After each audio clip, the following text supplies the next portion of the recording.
You ask Tiger to calculate. This deals with linear inequalities with one unknown. The final result is y equal or smaller than 2. Let's solve it step by step. Group all constants on the right side of the inequality. Subtract 4 from both sides.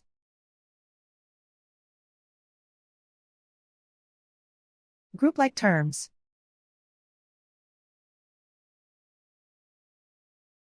Simplify the arithmetic.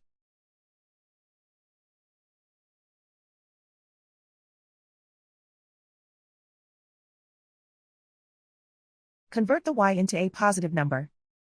Multiply both sides by -1. Whenever you multiply or divide by a negative, reverse the inequality sign.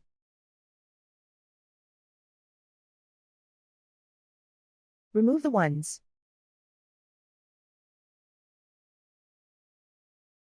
Simplify the arithmetic.